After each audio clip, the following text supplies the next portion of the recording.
Ironhead Sportster that I just finished for a friend of mine. I traded the work on building this bike for my shop truck, my 68 C10 pickup. So it came together. He had this old pickup that I saw it on the back of his rollback. I mean, it was in rough shape. It still looks rough, but it's a good running truck and it's a good driving truck. But I went up to his shop to look at it, and he's got rat rods and motorcycles and stuff. And when we got back in the back, he had an old Ironhead Sportster and a swing arm frame, had a few odds and ends on it, and he had this rigid frame sitting there beside it. And he said, one of these days, he said, I'm gonna get time and I'm gonna build me a chopper out of that. So we talked and messed around a little bit there, and when it was getting ready to leave, and I said, I'll tell you what I'll do. I said, I'll take that Sportster and that frame home with me, and I'll build you a motorcycle for that truck. And he said, I'll do you one better. He said, I'll load everything up on my rollback and bring it to your house for you. So that's how this all came about. I'm not 100% sure what the frame is. It was, like say, it was one he had there. Don't really know its origins or anything. Gas tank that I had off of a fuel injected Sportster. I put a flat bottom in it and filled the tunnel. Used TC Brothers seat and fender for it. That's actually, that short sissy bar is the original sissy bar off of Brother Love, my chopper.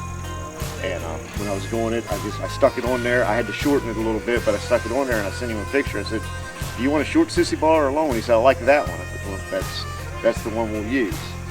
He painted it himself.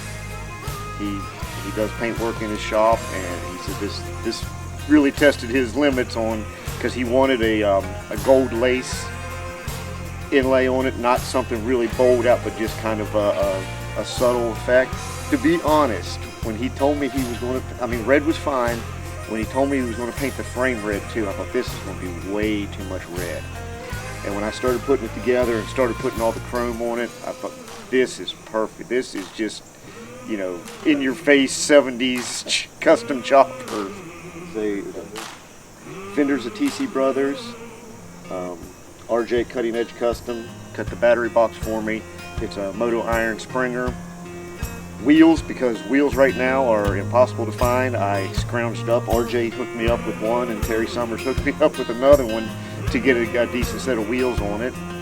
And then it had the early Kean Butterfly style Screaming Eagle carburetor on it. And I really, because it went with the era, I really wanted to keep use that carburetor again. So I cleaned it up, went through it. So it's got the original air cleaner that it had on it. Terry Summers helped me with the carb because I was having some issue with it, and got it running. And it's working out great on it. Forward controls, I used the TC Brothers, their builder's kit. And it worked out pretty nice because I happened to have a newer master cylinder, so I was able to incorporate it into it. And then I had him, he's fairly tall, had him come down, set on it, figured out where we wanted it, and was able to make the kit together. I wanted to use the square block switches with it, but we all know what those are like and what a fight it is to get them to work and everything. So yeah, I upgraded to a little more modern switch housings and everything on it for him, and it keeps the bike enjoyable, so you're not constantly, adjusting points or fighting with those little switches to get them work. You can just go out there and start it up. And I rubber mount tanks anymore. That's exactly always how I do them now. It works out. It saves, especially on an Ironhead. We know how those vibrate, so having a rubber mount really saves a lot of stuff there.